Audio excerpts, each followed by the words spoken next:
Welcome to On the Middle East, Al Monitor's podcast on the big and interesting stories of the day. My name is Amran Zaman, and today I'll be focusing on how Middle East policy is likely to look under the new administration of President-elect Donald Trump. My guest is Jim Jeffrey, head of the Middle East program at the Wilson Center and a former US ambassador to Turkey and Iraq. Ambassador Jeffrey served under the previous Trump administration as Syria Envoy.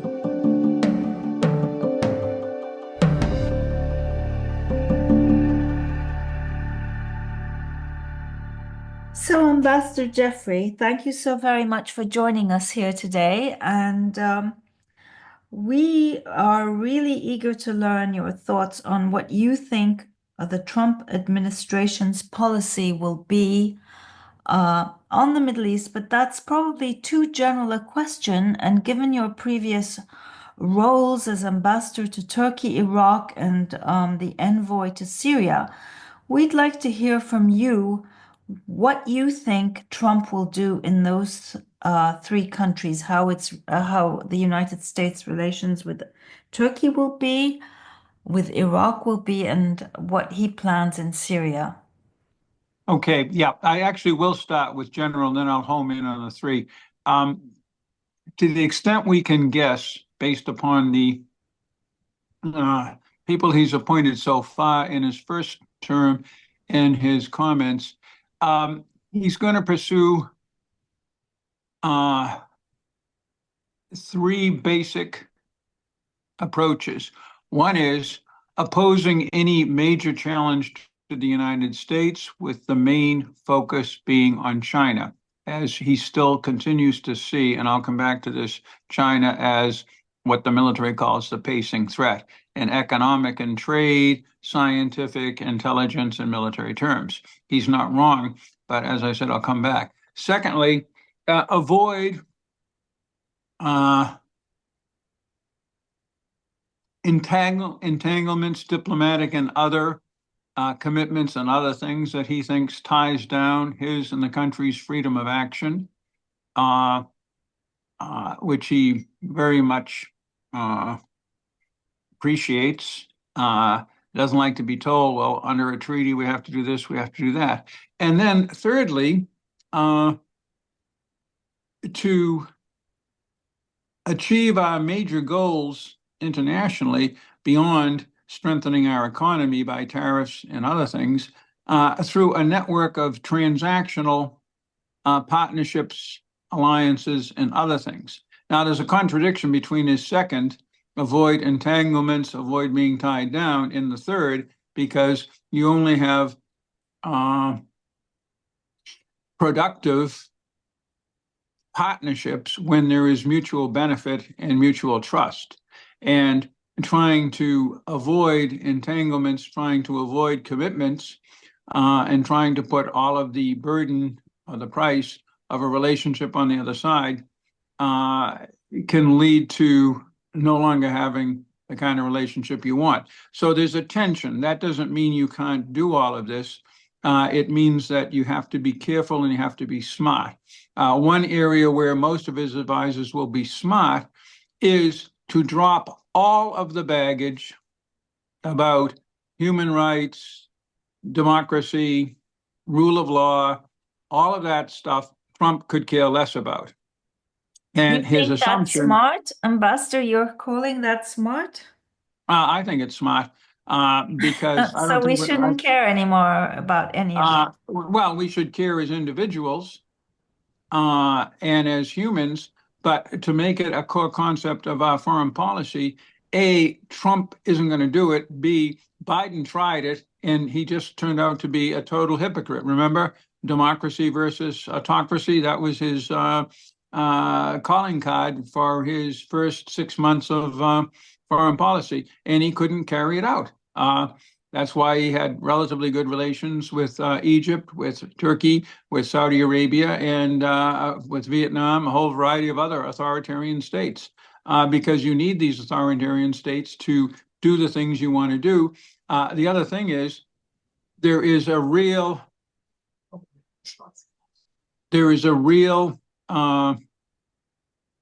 problem with our execution. I read the UN Charter, and while it has a preamble that is full of all of the human rights and rule of law ideas that I think are important and America should adopt and encourage others to adopt, it also says don't interfere in internal affairs.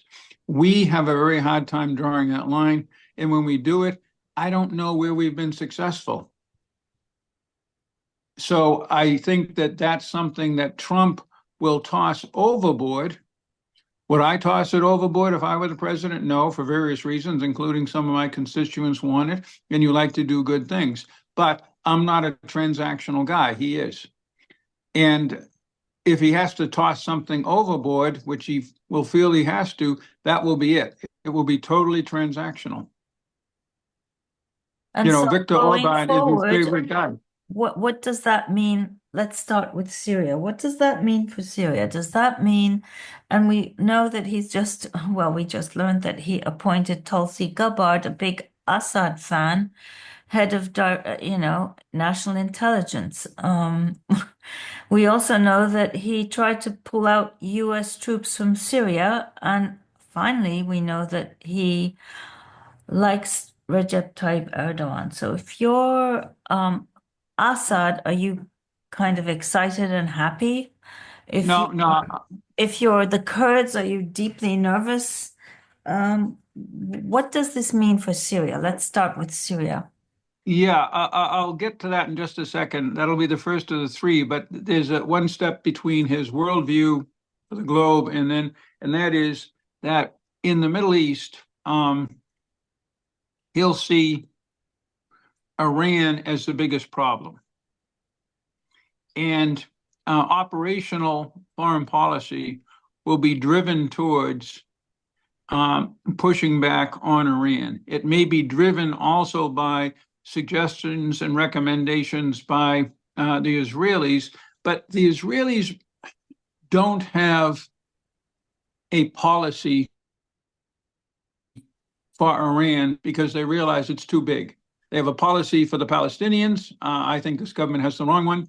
They have a policy towards their immediate threats and responding to threats, but they don't know how to deal with Iran in the region. That requires the United States and, frankly, a relatively large coalition. He'll work on that. The Abraham Accords is the centerpiece of that, but he'll want to work with Turkey. He'll want to work with Israel and most anybody else on ways to put pressure on Iran to keep Iran from upsetting the Middle East apple cart. Now, Syria is interesting.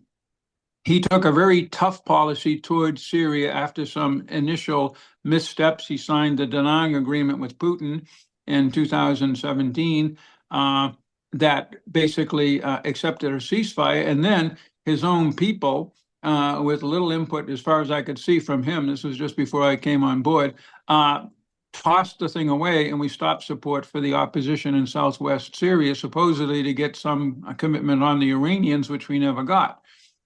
He also, as you said, was not enthusiastic about the troop presence in northeast Syria. The reason was that he thought that we had already finished fighting ISIS, and he didn't have, unlike most who've worked on the Syria issue in the military and in the diplomatic service, he didn't have any affection or respect for the local Kurdish forces, who, of course, had fought very hard to defeat ISIS. They're, of course, also associated with the PKK. And he listened to Erdogan on that issue. On the other hand, once he was told that, the troops were serving important missions to deny terrain to Iran, Assad, and their proxies, and B, that we could find ways to work with Turkey and still stay in northeast Syria, and he wouldn't keep getting these calls from Erdogan as he got in December 2018 and then again in October 2019. He decided to keep the troops on. What he'll do this time, I don't know. Some of it is dependent upon our position on Iraq, which I'll get to next, and whether we can keep troops on in Iraq. because we support the northeast Syria presence out of Iraq. We support the presence in Atam in the south out of Jordan. He does not like Assad. I mean, we have to differentiate between what I think is a Trumpian view of human rights as not our business and not important, and mass killing on an industrial scale. He is no fan of President Assad. He said that many, many times.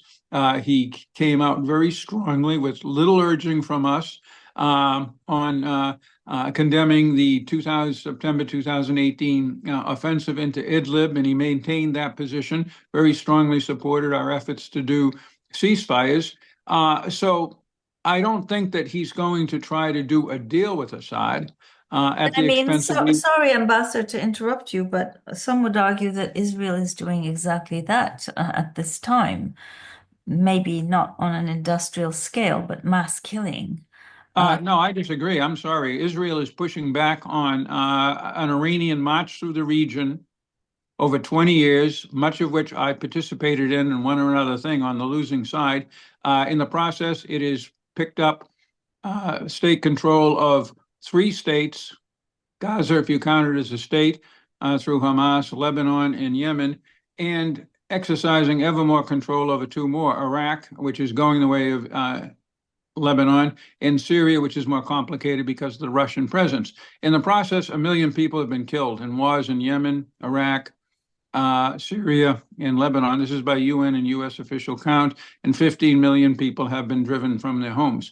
Israel has conducted extremely intensive warfare against an armed force, 2 armed forces, first Hamas and then Hezbollah, that launched attacks against the state of Israel. If there was a way that any military expert I know could apply a counteroffensive to dismantle Hamas, and to the extent possible, it's a somewhat different geographic and military situation, dismantle Hezbollah, I don't know what that is. Essentially, what Biden was telling Israel, and of course the Israelis didn't listen to him, not just Bibi Netanyahu, but most Israelis, was you can only fight Hamas if you don't cause massive civilian casualties. You remember that's the same thing that under the pressure from Griffiths, the UN Special Envoy for Yemen in 2018, we heard when the Saudis and Emiratis and whatever was the Yemeni army had fought its way into Hodeidah. They had actually made it to the airport. We pulled the plug on that because Griffiths was saying, you're going to create a humanitarian catastrophe. It'll block the port, shipments, and all of that. We listened to So you him. think He that was said, a mistake? oh, of course. Look at the Red Sea today. And Okay, this is so part of the it's part of the Iranian game book. It's right up there with taking hostages, launching terrorist attacks, threatening to blow up the Gulf states' oil infrastructure, and going nuclear, that they use to essentially tame us and make us think that they have escalation dominance. That is, we have not over these 20 years, and I was involved in all of this, with rare exceptions when the Israelis didn't listen to us and hit the Al-Kabar nuclear site. We and the Israelis and our other partners basically didn't punch back, or didn't punch back very hard.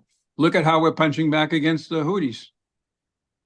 So coming back to Syria, you were saying that Assad is somebody who has carried out massacres on an industrial scale, and this somehow upsets Trump. And It so, upset him at the time, for sure. okay, so what's he planning to do, and what will Tulsi Gabbard tell him to do? What will Well, she his won't tell him to pal do. Putin tell him to do? Well, she won't tell him to do anything. Putin won't tell him to do anything. To the extent anybody will tell him to do anything, it'll be his national security advisor. It'll be his secretary of state, and it will be his secretary of defense if he can get the guy he's nominated through the Senate. And what are they likely to tell him? Are you optimistic, at least for the Kurds, that US troops will stay in Syria?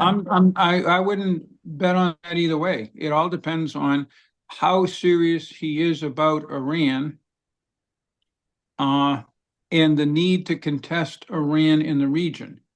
So He, what would your advice be to President Trump? my advice would be to not pull the troops out unless you can find someone to replace that vacuum, ensure that the Kurds are not crushed by any of the various actors, And who would and that ensure, as be? I Who say, would that be, it could Ambassador be, Jeffrey? it could be Because we know the primarily the Turks are Iranians. very keen to do that, and we know that I don't think the Turks are very keen to do that.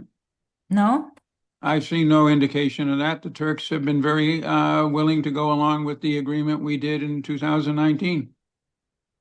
Well, I mean, we keep hearing them tell the United States to end their partnership with the SDF YPG. And we also hear that they feel they can help fill the vacuum and Um, somehow help with the de-ISIS campaign. in our extensive reviews with the Turkish military of options for the Turkish military to move into all of northeast Syria down to the Euphrates, we found no way forward. And that's assuming that the SDF would just go away, that the SDF wouldn't, resist, assuming even that the SDF would not resist, or we could convince the SDF just to, leave the Turks alone, we still couldn't find a way that they could occupy an area that large themselves and with their opposition groups. So Well, therefore, it is us and our partner, which happens to be the SDF, or a vacuum. The vacuum will be filled by a mix of the IRGC, the Russians, Assad, and the Islamic State, all of which pose serious threats to Turkey's territorial integrity.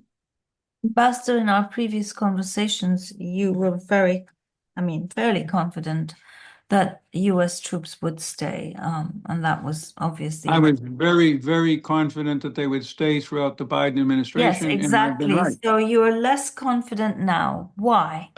Because President Trump has three times, actually, the first was in March 2018, asked that they be withdrawn. Why? It clearly is, Why? I can't explain why. I think it is that it's an offshoot of the Afghan experience and to some degree the Iraq experience, that US troops are in the Middle East to carry out social engineering inside societies that A, resist such social engineering, and B, we don't have any compelling interest to even try to do.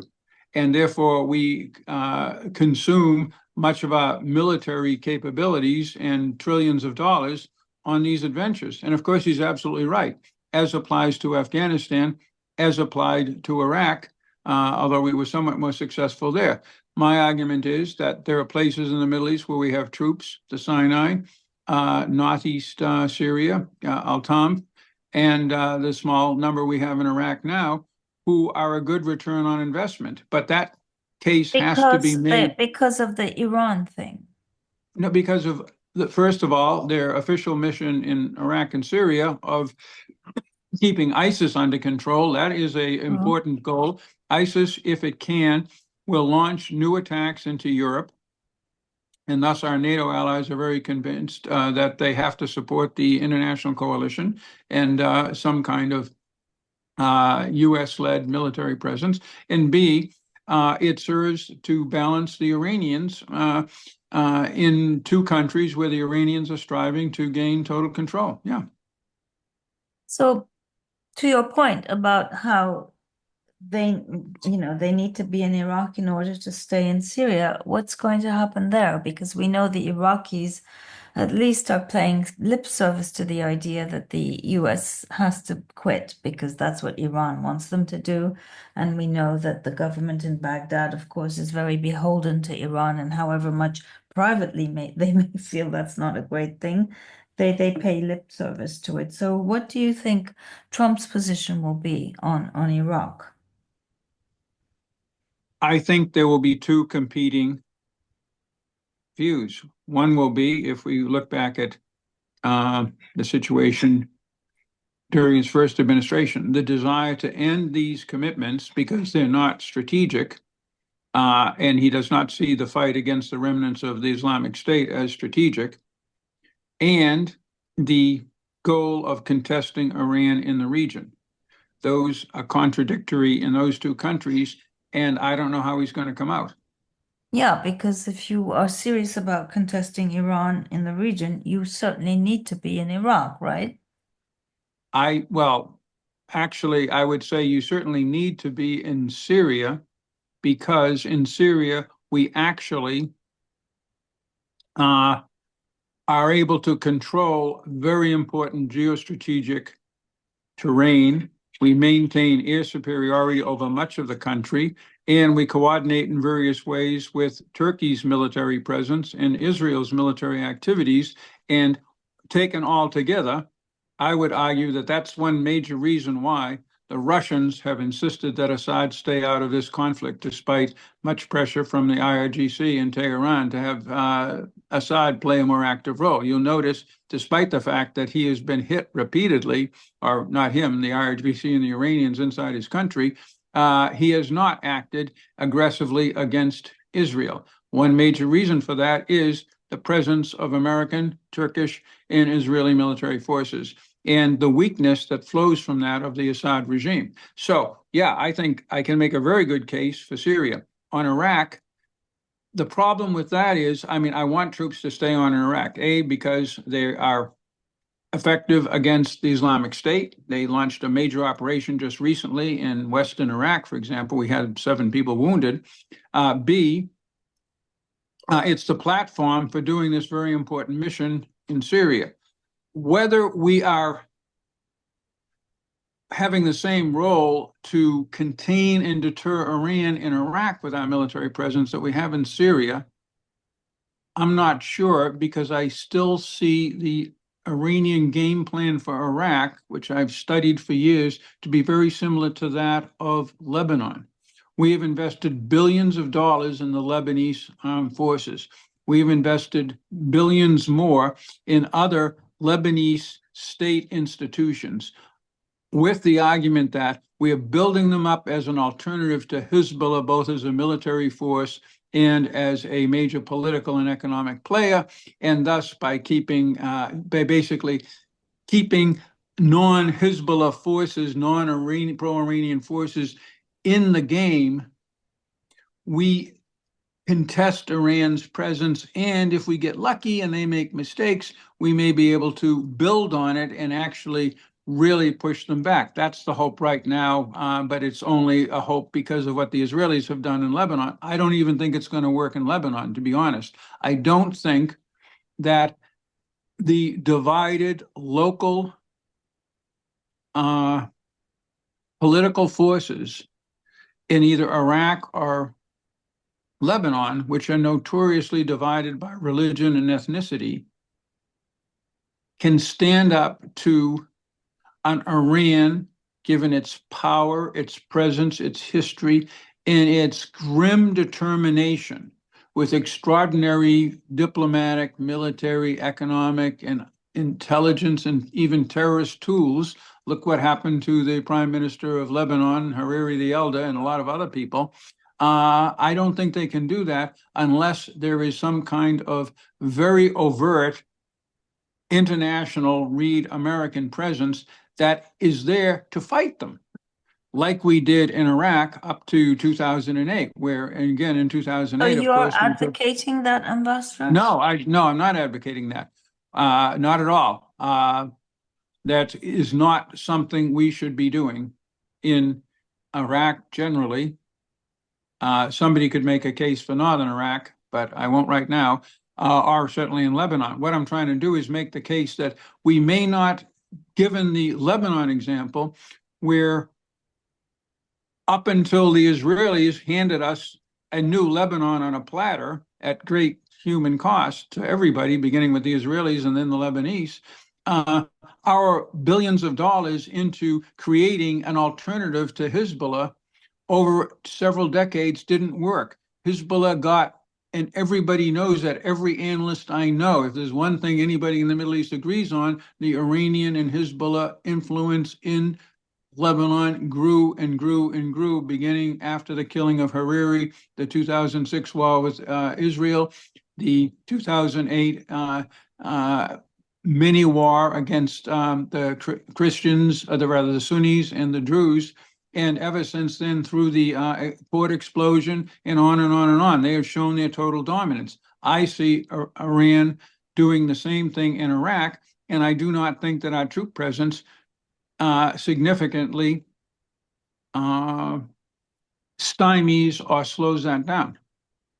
So you argue that the US presence in Syria somehow it holds Iran back at some level, but Well, then sure, because it's a military mission. It's okay, it's I get it's that, military mission but of here's the thing, the local partner, the SDF, sure.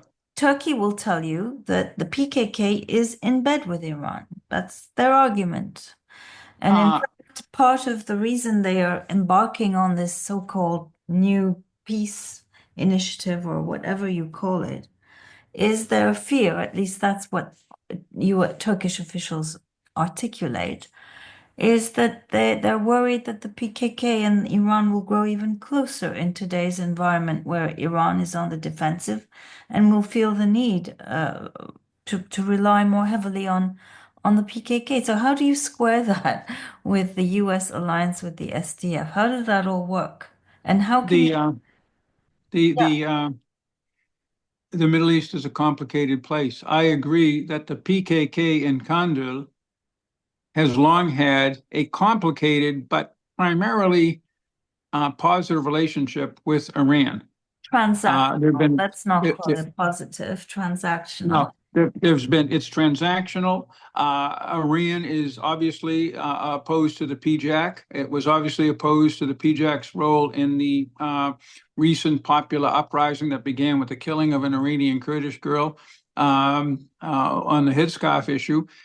So it is complicated, but then you have the Sinjar mountain cooperation between the PKK, some of the people from northeast Syria, and the militias supported by the IRGC against the Iraqi government, and more significantly against the Peshmerga.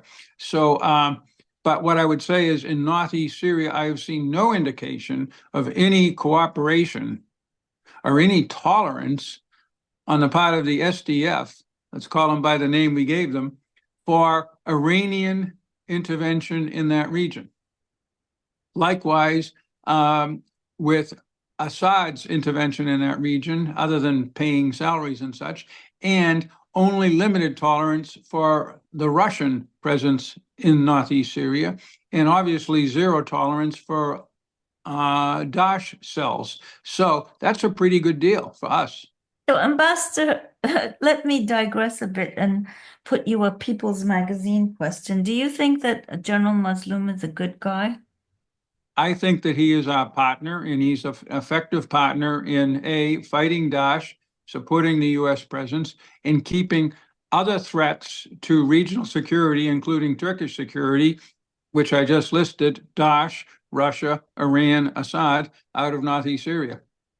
So, when he says that he would like good relations with Turkey, do you believe him? Absolutely. Okay, so let's then move to Turkey. And if you were in Ankara today, But no, but let me qualify that. But Turkey, as we know, has conditions. Turkey had good relations, not so much with Mazlum, but with the civilian side, Ilham Ahmed and others, yeah, uh, from Saudi 2000. Well, Muslim. you know the whole, Yeah, yeah, yeah, you know yeah, the whole yeah. history. And I think that Turkey would have and does have conditions for better relations between whatever we want to call them in northeast Syria and Turkey. What I'm not sure is that Mazlum can, will, or wants to deliver on those conditions. So let's turn to Ankara now. If you're sitting in Ankara and you look at what's happening in DC and you look at the people who are getting these new big jobs, Marco Rubio and all the others, what would you be thinking? I think that everybody should take a tranquilizer, calm down, Is that And halal? Are you allowed to take a tranquilizer? I don't take tranquilizers because I stay calm and wait and see what policy comes out of this.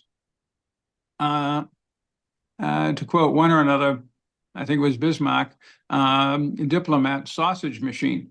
The Trump sausage machine is a lot messier, a lot uh, more ill-disciplined and complicated and confusing than most sausage machines, but it's a sausage machine. And there are certain restraints on even a Trump with the quite dramatic victory he won this time compared to 2016, inherent in the system. We just saw this in the selection of the leader of the Republicans in the Senate. Trump's candidate went down in flames. You have courts, you have allies and partners, you have the military, which has a huge say in operations that it feels are either underfunded or unwise for strategic reasons. And you have the public sector and the media. So you're basically shying away from any kind of prognosis on how US-Turkish relations will look under this new administration. Is No, that? no, I'm trying to say that the fact that this is that the predictability of a Trump administration is very difficult No, compared that's to the that's fair predictability enough. But of I other mean, administrations. during your time, you served under the Trump administration, and you know Turkey very well, and you were in very close contact with the government in Ankara.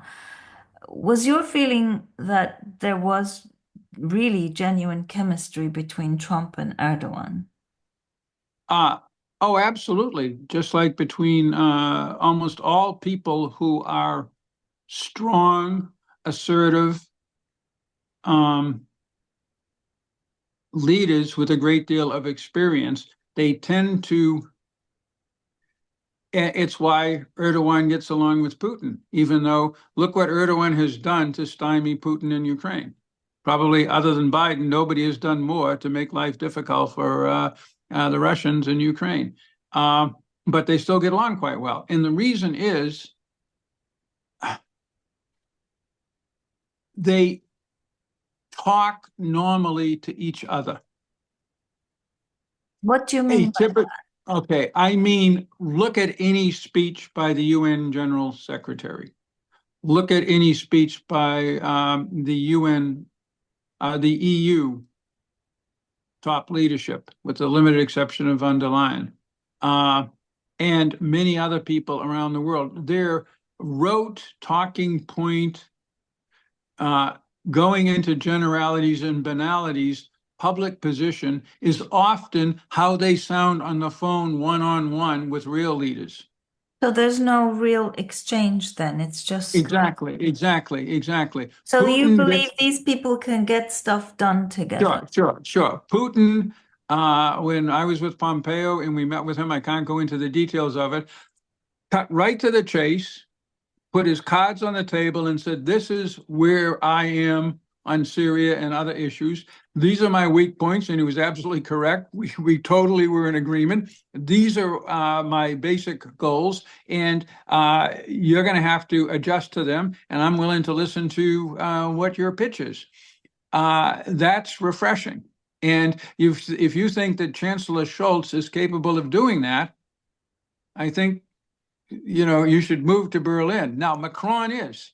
That's why Macron in the end got along okay with Trump, and he gets along okay with Putin, or did until Yes, but I the mean, the war. fact that they get along okay is not necessarily good for the rest of the world because it's very much a function of what their own agendas are, what they No, want. no, no. Wait a second. That and now 3.99 buys you a cup of coffee in Washington. it doesn't mean that they will agree on things. As I said, Putin is not very happy with the fact that he's lost the naval war in the Black Sea because he can't reinforce his ships and what's left of them in the Black Sea, thanks to Turkey and a few other things. But he's willing to live with it because he knows that Erdogan isn't out to either score points on that or to overthrow Russia. Rather, Erdogan, he knows where Erdogan is. Erdogan doesn't want Ukraine to fall to Russia. So Putin has to deal with that. He Well, I'd wants, love to talk to you about Ukraine as well, but I'm afraid we don't have time for that, Ambassador. So just to recap, so I get this clear, we can't really predict, is what you're saying, what's going to happen no, going no, no, no, forward. no. I said it's harder to predict, but there's an alignment of interests generally between Turkey and the United States. That has been so for a long time in a transactional way. And now we have two leaders who A, are transactional, and B, understand and basically get along with each other, are likely to, because most of the baggage that wears down the relationship. Look, the Armenian genocide resolution, check. Fethullah Gulen, check. Human rights and rule of law and all of that with Trump, check. So you get down to the basics. What are we going to do on Turkey's southern, eastern, and northern borders? What's Turkey's interests and what the United States' interests are? On many things like a Turkish energy corridor, boy, will they find a good hearing in the Trump administration. Was the Biden administration, even when they wanted You to mean do it, and via they did, Iraq? via Iraq, by Azerbaijan, the Biden administration, when you talk to them about it, even at high levels, before they would get to the booty, they would have to give 20 talking points on how we have to move away from fossil fuel and we're signing up to 1.5 and all of this stuff, and that just irritates people who want to get to the booty. Yeah, but I mean, there is the S-400 thing, for example. The S-400 cannot be fixed. There is no way that the biggest American military investment since World War II, which is all around the stealth capabilities of that plane, can be plugged into a electronic air pitcher with a air defense missile system, and the two have to communicate electronically at multiple levels that passed through Russian controls. Look what the Israelis did with pages. Think what the Russians can do with millions of lines of computer instructions. So you don't think inside that those. the Turkey can get back onto the F-35 program for as long as it doesn't get rid of these things? I think the S-400 has to go because it's not about the American law, which there are ways to work around and was kind of silly anyway. It's not about sanctions. It's simply that if the Turks had the S-400 system turned on and the F-35 system turned on in the same air pitcher, there's a very good chance that the Russians would get information sufficient to neutralize the stealth capabilities. Okay, so Just like, S-400 is an X, it's not a yeah, check. so And that's then we the X. have But the other big neuralgic point, which is the no, they're all SDF. gone. That's my point. Yeah, the others have gone, but the S-400 remains, That's there. and the And SDF remains. So what's Trump going to do about that? well, as I said, we'll see what he does, first of all. Secondly, I mean, obviously, if he pulls out, that ends that particular friction point, except that I would predict, I don't want to put words in anybody's mouth, but I would predict that Turkey would be very interested in being in on the takeoff of any American withdrawal of northeast Syria. As I said, they do not have the capability, even if you eliminate the defensive abilities of SDF, to take it themselves. And who's going to fill in that space? And if we leave the northeast, what kind of pressure does that put on the Turks in the northwest? Well, I mean, you also hear Erdogan constantly ruining the fact that Assad isn't taking his olive branch. So obviously, we know what his calculations are that And trust he. me, if we weren't in the Northeast, Assad would be even less willing to take a Turkish olive branch because he'll Okay, so figure that then does that mean there's a real chance for some kind of accommodation between Turkey and the PKK, SDF? I would certainly recommend, if I were advising this government, that it seek some kind of way to regularize the U.S. SDF and Turkish presence in northeast Syria for the benefit of everyone. And that probably, given the larger issue of Turkey and the PKK, requires a larger accommodation between the state of Turkey and the PKK and its various front So do you organizations, think this including latest stab at some kind of resolution is serious on Turkey's part and goes beyond Erdogan's domestic calculations of trying to stay in power, that there is a real. all leaders have only one goal, is to stay in power. But that doesn't mean they don't do smart things for their country as a stepping stone to staying in power. Okay, well, on that Machiavellian note, I'm I, a Machiavellian and a Kissingerian, I admit. but you're also a nice guy. Well, that's nice. Anyway, you It's too. true. But Thank you so much for joining okay, us, Ambassador thank you. Jeffrey. Okay, take care. Bye-bye. That's it for today. I hope you enjoyed my conversation with Ambassador Jeffrey. For more in-depth analysis and independent reporting on the Middle East, go to www.al-monitor.com. Thank you and goodbye.